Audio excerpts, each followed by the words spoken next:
Hello friends, welcome to our channel doctor Tamanna classes. और आज का हमारा टॉपिक है दिल्ली सल्तनत से related important questions and answers, उसका पार्ट टू। पार्ट वन मैं ऑलरेडी करवा चुका हूं। अगर आपको देखना है तो वीडियो के डिस्क्रिप्शन में आपको लिंक मिल जाएगा, आप वहां से चेकआउट कर सकते हैं। तो चलिए स्टार्ट करते हैं। पहला आपका क्वेश्चन है, विजयनगर एम्पायर जो कि हरियर एंड बुक्का ने बनाया था, यह कौन से सुल्तान के टेन्योर में बनाया गया था? तो अगर आपको ये पता होगा कि विजयनगर एम्पायर कब बना था तो आप ये क्वेश्चन इजीली कर पाएंगे। तो विजयनगर एम्पायर मैं आपको बता देता हूँ, ये आपका बना था 1336 ईस्वी में। तो उस टाइम सुल्तान कौन होते थे? वो होते थे मोहम्मद बिन तुगलक, दिल्ली के अंदर। ठीक है, तो इनका टेन्योर, आपको सबका टेन्योर पता होना चाहिए। विजयनगर एम्पायर बना 1336 में। विजयनगर एम्पायर में फिर बाद में 4 डायनेस्टी आती हैं। ठीक है, वो हम अलग से कवर करेंगे। अब मोहम्मद बिन तुगलक जो सुल्तान थे, उनका टेन्योर था 1325 से 1351 तक। उसके बाद आते हैं फिरोज शाह तुगलक 1351 से 1388 तक। फिर आपके मुबारक शाह खिलजी जो थे, इनसे भी पहले इनका टेन्योर होता था 1316 से लेकर 1320।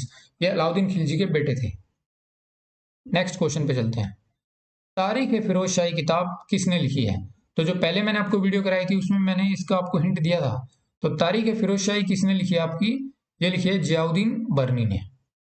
इसके अंदर बुक्स में आपको डायरेक्टली याद रख लो आपकी, जैसे रिहिला किताब है बहुत ही पॉपुलर, जो पहली वीडियो में मैंने बताई है कि रिहिला किताब किसने लिखी है? इब्न बतूता ने। ठीक है, नू ए शिफिर आगे एक बुक आएगी, किसने लिखी है? अमीर खुसरो ने। तो कुछ इंपॉर्टेंट किताब से हैं, ये आपको याद होनी चाहिए। नेक्स्ट क्वेश्चन है, नूह ए शिफिर, चलो ये आ ही गया। नूह ए शिफिर जिसमें भारत को बोला गया है हेवन ऑन अर्थ, कि अगर अर्थ पे कहीं भी जन्नत है तो कहाँ पे? भारत में। तो ये बुक किसने लिखी है? ये बुक लिखी है अमीर खुसरो ने।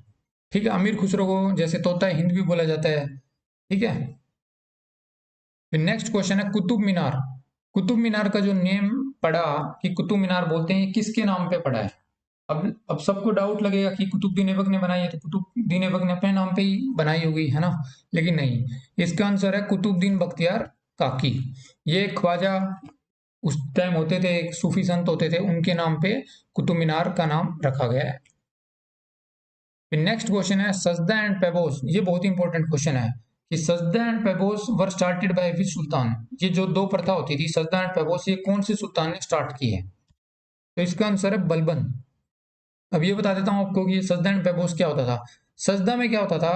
सजदा का मतलब है किंग को सैल्यूट करना। जैसे आप दरबार में किंग आएगा तो आपको सैल्यूट करना है किंग को। जैसे आपने थ्री इडियट्स मूवी देखी होगी, थ्री इडियट्स में वो बोलते हैं तोहफा कबूल करो, है ना, जहां पर आप उसी ग्रेट हो। तो उस तरीके का कुछ, कि आपको सैल्यूट करना है किंग को by bending your upper body, कि उसके सामने झुकना, ताकि किंग अपने आप को सुपीरियर दिखा सके। ठीक है। और सेकंड क्या होता था? पेबोस। पेबोस का मतलब होता था kissing the feet of the king, कि सुल्तान के पास जाओ और सुल्तान के पैरों को किस करना। उससे इससे ये क्या साबित होता था? ये दोनों की दोनों चीजें सुल्तान इसलिए करवाता था ताकि उस टाइम क्या होता था, एक ग्रुप होता था जो मैंने आपको बताया था पहले, 40 ग्रुप, ग्रुप ऑफ 40 स्लेव्स। तो उस ग्रुप में क्या होते थे, वो नोबल्स ज्यादा ही पावरफुल होते जा रहे थे। तो सुल्तान जब ये बलबन सुल्तान बना तो इसने अपने आप को पावरफुल दिखाने के लिए ये दो चीजें स्टार्ट की। ठीक है, एक नवरोज फेस्टिवल भी स्टार्ट किया था, आगे आएगा। तो उसने ये दिखाने के लिए कि मैं तुम सबसे सुपीरियर हूँ। ठीक है, to show the nobles that he is superior among them all, इसलिए उसने दोनों चीजें स्टार्ट की थी। डायरेक्टली आप याद रख लो कि सजदा एंड पेबोस किसने स्टार्ट किया था? बलबन ने। नेक्स्ट क्वेश्चन है कि कौन सा ऐसा पहला सुल्तान था दिल्ली सल्तनत का to start campaign for south, जिसने साउथ पे हमला किया? ठीक है, जैसे नर्मदा से नीचे नीचे साउथ। तो ये आपका सुल्तान कौन था? ये था अलाउद्दीन खिलजी। और अलाउद्दीन खिलजी का जनरल कौन होता था? मलिक काफूर, जिसने साउथ का जो ये कैंपेन लीड की थी। नेक्स्ट क्वेश्चन है, दिल्ली सल्तनत का कौन सा ऐसा पहला सुल्तान था जिसने एक अटैक, मतलब एक कैंपेन स्टार्ट किया, फिर अटैक किस पे लिया? मंगोल्स पे। बाकी लोग तो मंगोल्स से बचते ही थे। ठीक है, उस टाइम मंगोल्स पावरफुल होते थे कि नहीं भाई मंगोल्स से बच के, लेकिन इसने क्या किया? तो ये सुल्तान कौन थे? ये थे मोहम्मद बिन तुगलक, कि चलो मंगोल्स पे अटैक लेते हैं, पहले उनकी टेरिटरी कैप्चर कर लेते हैं। नेक्स्ट क्वेश्चन है, ये भी एक इंपॉर्टेंट क्वेश्चन है कि कौन सा ऐसा सुल्तान था दिल्ली सल्तनत का जिसने टोकन करेंसी लॉन्च की थी, जो आज की पेपर करेंसी की तरह है, जैसे आज हमारे नोट चलते हैं। ठीक है, उस टाइम क्या होता था, गोल्ड और सिल्वर के कॉइन चलते थे, लेकिन इसने बहुत ही समझदारी से ये सोचा कि क्यों ना टोकन करेंसी लॉन्च कर दें, है ना? तो ये थे आपके मोहम्मद बिन तुगलक। अब ये जैसे मोहम्मद बिन तुगलक को वाइजेस्ट फूल बोला जाता है, ये इसीलिए बोला जाता है, उसके एक डिसीजन में ये था, सुल्तान ने तो अच्छा सोचा कि टोकन करेंसी लॉन्च कर देंगे, ठीक है। अब ये जो करेंसी होती थी, ये भी पूछा जा सकता है कि कौन से मटेरियल की बनती थी, तो ये आपकी कॉपर एंड ब्रास की बनती थी, ठीक है, तांबे की।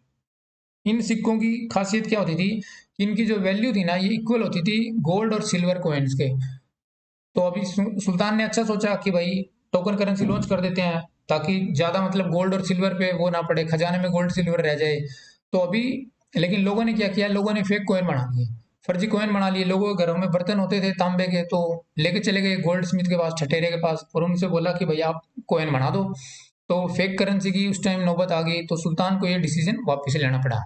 लेकिन मतलब सोचा कितना अच्छा सुल्तान ने, है ना, लेकिन लोगों ने ऐसा किया। नेक्स्ट क्वेश्चन आता है, इक्तदारी सिस्टम आपके कौन से रूलर ने स्टार्ट किया था? तो ये सिस्टम स्टार्ट किया था इल्तुतमिश ने। अब इक्तदारी सिस्टम क्या होता है? इक्तदारी सिस्टम का मतलब इसमें क्या होता था, बेसिकली ब्रीफ में बता देता हूँ आपको फटाफट, कि इसके अंदर जो जमीन होती थी ना, इसको स्मॉल स्मॉल पार्ट्स में डिवाइड कर लिया जाता था, जिनको बोला जाता था इक्ता। और इन इक्ता को कंट्रोल कौन करते थे? इक्तेदार। ठीक है। इसके अंदर ये लिखा है कि वो नोबल्स और ऑफिसर्स में डिवाइड कर दी जाती थी, ताकि इजीली कंट्रोल की जा सके। सेंट्रलाइजेशन के लिए एक सिस्टम बनाया गया था, इक्तेदारी सिस्टम। फिर नेक्स्ट क्वेश्चन है कि इनमें से कौन सा रूलर ने इक्तदारी सिस्टम को हेरिडिटरी कर दिया? इक्तदारी सिस्टम लेके कौन आए? इल्तुतमिश। लेकिन हेरिडिटरी, हेरिडिटरी का मतलब क्या है? जैसे कि राजा का बेटा ही राजा बनता है, जैसे अगर कोई इक्तेदार है तो उसका बेटा ये इक्तेदार बनेगा। तो ये किया फिरोज शाह तुगलक ने। ठीक है। फिर ये जैसे मैं आपको पीछे एक्सप्लेन कर ही रहा था कि नवरोज जो फेस्टिवल था, जो कि Persian festival of new year था, कि ईरानियन नया साल, ईरानियन न्यू ईयर, ये कौन से रूलर ने स्टार्ट किया था? ये भी बलबन ने स्टार्ट किया था। अब ये स्टार्ट क्यों किया था? ये मैंने आपको बताया कि जो नोबल्स थे उस टाइम, या फिर जो उस टाइम उसकी जनता थी, लोगों को इंप्रेस करने के लिए कि भाई देखो मेरे पास इतनी वेल्थ है, या मैं इतना पावरफुल हूं। नेक्स्ट क्वेश्चन है कि हाईएस्ट जुडिशियल ऑफिसर सल्तनत पीरियड में किसको बोला करते थे? ये भी रिपीटेड क्वेश्चन है। तो ये बोला जाता था काजी उल कुजत को। ठीक है। अब ये बाकी चीजें आपको पता होना चाहिए कि मीर बख्शी कौन होता था, बरीद कौन होता था, वजीर आला कौन होते थे। अब मीर बख्शी कौन होते थे? मीर बख्शी तो मुगल एम्पायर के अंदर होते थे, हम पढ़ रहे दिल्ली सल्तनत, लेकिन मीर बख्शी आपके हेड ऑफ मिलिट्री एडमिनिस्ट्रेशन, की मिलिट्री के जो इंचार्ज होते थे वो होते थे मुगल एम्पायर में मीर बख्शी। ये बहुत ही इंपॉर्टेंट पोस्ट होती थी मीर बख्शी की। फिर बरीद क्या होते थे? बरीद होते थे जासूस, स्पाइस, ड्यूरिंग सल्तनत पीरियड, कि भाई सल्तनत में कुछ चल रहा है ना। जैसे ये शायद खिलजी, अलाउद्दीन खिलजी ने स्टार्ट किया था। तो इसके अंदर अगर सल्तनत में क्या चल रहा है, कुछ कोई रिवोल्ट तो प्लान नहीं कर रहा, तो उन सब की खबर के लिए बरीद, बरीद रखे जाते थे। सीधी टर्म पूछी जा सकती है कि बरीद क्या होते थे। फिर जैसे वजीर आला तो आपको पता ही कि प्राइम मिनिस्टर। फिर नेक्स्ट है अहोम डायनेस्टी, जो कि आपकी कंटेम्प्रेरी होती थी दिल्ली सल्तनत और मुगल एम्पायर के। ये कौन से स्टेट में हुआ करती थी? तो अहोम डायनेस्टी आपकी होती थी असम में। ठीक है, A for Assam, A for Ahom. Next question है हक के शर्म, यानी या फिर एक ये इरिगेशन टैक्स भी बोल सकते हैं, ये आपके कौन से सुल्तान या कौन से रूलर ने लगाया था? अब ये आपके किसने लगाया था? ये लगाया था फिरोज शाह तुगलक ने। अब आपको पता होगा कि फिरोज शाह तुगलक ने बहुत सारी नहरों का भी निर्माण करवाया था। ठीक है। वो जाना जाता था बहुत सारी नहरों के लिए। तो नहरें क्यों बनवाई? की ताकि अच्छे से खेती हो सके, अच्छे से इरिगेशन हो सके, है ना। तो अच्छी इरिगेशन होगी तो कैनाल्स बनवाइए, तो गवर्नमेंट का रेवेन्यू लगाए उसमें, तो फिर वो टैक्स भी लेते थे। ठीक है। तो उस टैक्स को बोला जाता था हक ए शर्ब। अब इसकी ट्रिक ट्रिक आप ऐसे याद रख लो कि शरब जैसे शराब, है ना, शराब के अंदर पानी डाला जाएगा, तो पानी कहाँ यूज होएगा? इरिगेशन के लिए। तो ये इरिगेशन टैक्स है। ठीक है। फिर नेक्स्ट क्वेश्चन है फिरोज शाह तुगलक, फिरोज शाह तुगलक ने इनमें से कौन कौन सी शहर बसाए हैं? तो फिरोज शाह तुगलक ने आपके कौन कौन से शहर बसाए हैं? फिरोजपुर, जौनपुर, फिरोज शाह कोटला, फतेहाबाद और हिसार। अब डी ऑप्शन में क्या दिक्कत थी? डी ऑप्शन में हिसार भी है, फतेहाबाद भी है, फिरोजपुर भी है, फतेहपुर सिकरी है, लेकिन इधर फतेहपुर सिकरी किसका है? फतेहपुर सिकरी बसाया आपके अकबर ने। ठीक है। तो फतेहपुर सिकरी अकबर का बसाया हुआ है। और यहाँ पे बुलंद दरवाजा भी है, जो अकबर ने 1575 में बनवाया था, जब वो गुजरात जब जीत के आया था, जब गुजरात पे उसकी जीत हुई थी, तो उसकी याद में उसने बनाया बुलंद दरवाजा। चलो नेक्स्ट क्वेश्चन पे चलते हैं। नेक्स्ट क्वेश्चन है कि सीरी फोर्ट दिल्ली के अंदर अलाउद्दीन खिलजी ने क्यों बनवाया था? अब ये एक तो ये क्वेश्चन हो गया कि सीरी फोर्ट कहाँ है दिल्ली में, किसने बनवाया? अलाउद्दीन खिलजी ने, लेकिन क्यों बनवाया? तो इसका आंसर क्या है? To prevent the city of Delhi from attack of Mongols. जैसे मंगोल से रिलेटेड भी कई क्वेश्चन है कि दिल्ली पे मंगोल्स बारी बारी अटैक करते रहते थे, या फिर अटैक ना करें, उनसे बचाने के लिए अलाउद्दीन खिलजी ने बनवाई थी सीरी फोर्ट।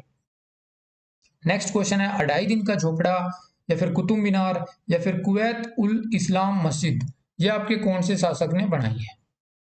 तो इसका आंसर है कुतुबुद्दीन ऐबक। ठीक है, इनमें से कुछ भी पूछा जा सकता है। ये 3 क्वेश्चन कंपाइल हो गए हैं इधर एक में ही। ये भी आपको पता होना चाहिए कि ये कहाँ-कहाँ पे हैं।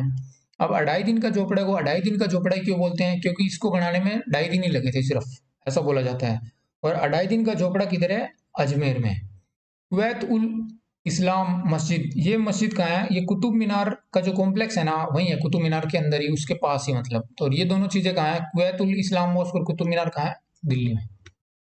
फिर नेक्स्ट क्वेश्चन है कि जो पोस्ट होती थी सहनाए मंडी की, ये क्यों क्रिएट की थी अलाउद्दीन खिलजी ने? एक क्वेश्चन तो ये हो गया कि सहनाए मंडी की पोस्ट किसने क्रिएट की थी, ठीक है? तो ये आपके अलाउद्दीन खिलजी ने की थी। और क्यों की थी? तो ये इसलिए की थी to punish those people who are not fulfilling Khilji's orders regarding market regulation. तो अब क्या ये, जैसे कई बार ऐसे लेंथी क्वेश्चन भी आ जाते हैं स्टेटमेंट टाइप, कि ये इसीलिए पोस्ट क्रिएट की गई थी कि जैसे उस टाइम मार्केट के अंदर क्या होता था, लोग होल्डिंग कर लेते थे, ठीक है? जैसे कि सामान जमा कर लिया, तो उससे क्या होता था कि इनकी कीमतें बढ़ जाती थी, तो उससे आम आदमी को परेशानी होती थी। या फिर लोग चीटिंग करते थे, जैसे कि 1000 ग्राम 1 किलो अगर देना है तो उसकी जगह 900 ग्राम ही देंगे, तो ये चीटिंग ना हो। तो इन सबको रोकने के लिए उसने सहना मंडी की पोस्ट की क्रिएट की थी। ये एक बंदा होता था कि वहां पे मार्केट में रहेगा और ये सारी गतिविधियों को देखेगा कि भाई सब कुछ तरीके से जा रहा है, कोई चीटिंग तो नहीं कर रहा है या फिर कोई होल्डिंग तो नहीं कर रहा। मार्केट रेगुलेशन से रिलेटेड है, मेनली आपको याद रखना है। ऐसा भी क्वेश्चन आ सकता है कि सेना मंडी की पोस्ट इसलिए होती थी, ये रेवेन्यू कंट्रोल करते थे या फिर आर्मी कमांडर होते थे या फिर रेवेन्यू, तो ये आपके मार्केट से रिलेटेड है, मार्केट रेगुलेशंस, ठीक है? नेक्स्ट क्वेश्चन है, इनमें से किनको तोता हिंद बोला जाता है? तो ये आप सब जानते ही होंगे, तोता हिंद किसको बोला जाता है? अमीर खुसरो को। और अमीर खुसरो एक पोइट होते थे, ठीक है, स्कॉलर होते थे, सूफी म्यूजिशियन भी होते थे, म्यूजिशियन, ठीक है? अब ये किस लिए जाने जाते हैं? इनको सितार और तबला का इन्वेंशन के लिए भी जाना जाता है। तो सीधा ये भी पूछ सकते हैं कि सितार और तबला किसने आविष्कार किया, किसने इन्वेंट किया? तो ये कौन है? ये अमीर खुसरो। फिर नेक्स्ट क्वेश्चन है ये कि दिल्ली सल्तनत के दौरान वो वर कोल्ड एज बरीद्स। अभी पीछे हमने पढ़ा था कि बरीद्स क्या होते थे, जैसे जब मैंने पढ़ाया था कि जुडिशरी के हेड कौन होते थे, तो वो होते थे काजी, है ना, काजी उल कुजत। तो बरीद्स किन को बोला जाता था? बरीद्स बोला जाता था स्पाइस, जासूसों को, ठीक है? अब बरीद्स, ये मैंने पढ़ा ही दिया आपको कि सब बता ही, इसके बारे में बता ही दिया कि ये क्या करते थे, कुछ भी सल्तनत में हो रहा है तो उसकी खबर देने के लिए आपके बरीद्स होते थे, ठीक है? और इस डिपार्टमेंट के हेड कौन होता था? बरीद ए मुमालिक, ठीक है? तो ये हेड होते थे इंटेलिजेंस डिपार्टमेंट के। जैसे अभी भी हमारे जैसे खुफिया एजेंसीज काम करती है, आईबी रो, तो उस टाइम भी जैसे एजेंसी, मतलब एजेंसी टाइप ही होते थे डिपार्टमेंट, ठीक है, सल्तनत में, तो उनको बोला जाता था बरीद्स। फिर नेक्स्ट क्वेश्चन है, तबकाते Nasiri was written by. तबकाते Nasiri किताब किसने लिखी है? तो ये भी एक पॉपुलर बुक है, तो ये लिखी है मिनाज ए सिराज ने। नेक्स्ट क्वेश्चन है कि जो अशोकन पिलर्स हैं वो दिल्ली में आपके कौन लेके आया? पहले कहीं और होते थे, ठीक है, टोपरा में होते थे, यमुनानगर हरियाणा में, तो उनको दिल्ली शिफ्ट किसने किया? तो ये सुल्तान कौन थे? फिरोज शाह तुगलक। फिरोज शाह तुगलक ने इनको किया है शिफ्ट। नेक्स्ट क्वेश्चन है कि लास्ट रूलर तुगलक डायनेस्टी के कौन थे? अब फर्स्ट रूलर आपको पता होना चाहिए, हर डायनेस्टी के, और लास्ट रूलर भी पता होना चाहिए, ठीक है? जैसे पहली वीडियो में मैंने आपको करवाया, इनकी क्रोनोलॉजी भी करवाई है, दिल्ली सल्तनत में कि स्लेव्स आते हैं, पहले स्लेव डायनेस्टी है, ठीक है, फिर उसके बाद खिलजी आते हैं, फिर तुगलक्स आते हैं, ठीक है, बाद में सैयद आते हैं, फिर लोधी आते हैं, वो सब आप वहां से देख सकते हो। तो इनके लास्ट रूलर कौन है? लास्ट रूलर है नसीरुद्दीन महमूद शाह। और तुगलक के बाद कौन आ जाते हैं? सैयद। फिर नेक्स्ट क्या है, वो among the flowing was not the ruler of slave dynasty. अब हर एक डायनेस्टी का आपको रूलर भी पता होना चाहिए, उनका टेन्योर पता ना हो लेकिन उनकी सीक्वेंस तो एटलीस्ट पता ही होनी चाहिए। तो कुतुबुद्दीन ऐबक भी आपके स्लेव डायनेस्टी में थे, बलबन भी थे, इब्राहिम लोदी नहीं थे, इल्तुतमिश भी थे। इब्राहिम लोदी आपके लोदी डायनेस्टी में आते हैं, ठीक है? अब कुतुबुद्दीन ऐबक के बाद कौन आता है? इल्तुतमिश। इल्तुतमिश के बाद रजिया सुल्तान, और उसके बाद फिर ये नसरुद्दीन महमूद, और फिर आते बलबन। अब ये लास्ट क्वेश्चन कि इनमें से कौन सा ऐसा रूलर था जो अपनी जो पोएम्स लिखा करता था, ठीक है, वो आपके पेन नेम गुलरुखी के नाम से लिखा करता था। जैसे एक पेन नेम हो जाता है कि मैं इसी नेम से लिखूंगा, तो गुलरुखी के नाम से आपके कौन लिखा करते थे? ये थे सिकंदर लोदी, ठीक है? अब इसमें मैच द फॉलोइंग में भी कई बार पूछ लेंगे, दो तीन पेन नेम आपको दे देंगे लेफ्ट साइड और राइट साइड उनके रियल की भाई ये रूलर थे, है ना? तो थैंक्स फॉर वॉचिंग।